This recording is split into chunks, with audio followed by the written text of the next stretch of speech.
ಇದನ್ನು ನಾವು ಚಾರ್ಜ್ ಮಾಡಿ ಇದರಲ್ಲೆಲ್ಲ ಚಾರ್ಜಿಂಗ್ ತುಂಬಿಸ್ಕೊಂಡು ನಮ್ಮ ಫೋನ್ ಖಾಲಿ ಆದಮೇಲೆ ಇದನ್ನು ನಮ್ಮ ಫೋನ್ ಕನೆಕ್ಟ್ ಮಾಡಿಕೊಂಡ್ರೆ ನಮ್ಮ ಫೋನು ಚಾರ್ಜಿಂಗ್ ಆಗಿ ಫುಲ್ ಆಗುತ್ತೆ.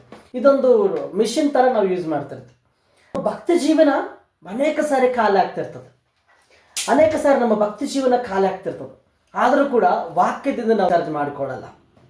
ಅಂದರೆ ನಾವು ಯಾವತ್ತೂ ಕೂಡ ಅದಕ್ಕೆ ಸಿದ್ಧವಾಗಿರೋಲ್ಲ. ಕೆಲವು ಜನ ಪ್ರಾರ್ಥನೆಯಿಂದ ನಮ್ಮ ಜೀವಿತ ಫುಲ್ ಮಾಡ್ಕೊಳ್ಳೋದಿಲ್ಲ. ಪ್ರತಿಯೊಂದಕ್ಕೂ ಆಲ್ಟರ್ನೇಟಿವ್ ಇಟ್ಕೊಂಡಿರ್ತೀವಿ. ಫೋನ್ಗೆ ಒಂದು ಆಲ್ಟರ್ನೇಟಿವ್ ಇಟ್ಕೊಂಡಿರ್ತೀವಿ, ಟಿವಿಗೆ ಒಂದು ಆಲ್ಟರ್ನೇಟಿವ್ ಇಟ್ಕೊಂಡಿರ್ತೀವಿ, ಕಂಪ್ಯೂಟರ್ಗೆ ಒಂದು ಆಲ್ಟರ್ನೇಟಿವ್ ಇಟ್ಕೊಂಡಿರ್ತೀವಿ, ರೀಚಾರ್ಜ್ ಮಾಡಿಕೊಂಡು ಚಾರ್ಜ್ ಮಾಡ್ಕೊಂಡು ನೋಡ್ಕೊಳ್ಳೋದಕ್ಕೆ. ಲೈಫಿಗೆ ಏನು ಆಲ್ಟರ್ನೇಟಿವ್ ಇಟ್ಕೊಂಡಿದ್ದೀವಿ?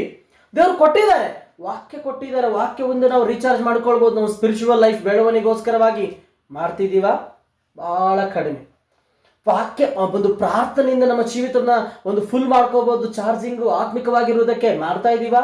ಬಹಳ ಕಡಿಮೆ. ದೇವರ ಜೊತೆ ಅನ್ಯೋನ್ಯವಾಗಿದ್ದು ಸ್ತೋತ್ರ ಮಾಡಿಕೊಂಡು ಬದುಕಲಿಕ್ಕೆ ನಮ್ಮ ಜೀವಿತ ಆ ಒಂದು ರೀಚಾರ್ಜ್ ಮಾಡ್ಕೋಬೋದು, ಚಾರ್ಜ್ ಮಾಡ್ಕೋಬೋದು. ಆಗುತ್ತಾ? ಅದರಲ್ಲಿ ಬಹಳ ಕೆಲವೇ ಜನ.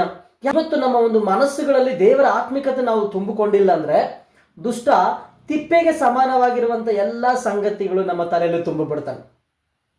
ದುಷ್ಟನ ಕೆಲಸ ಏನು?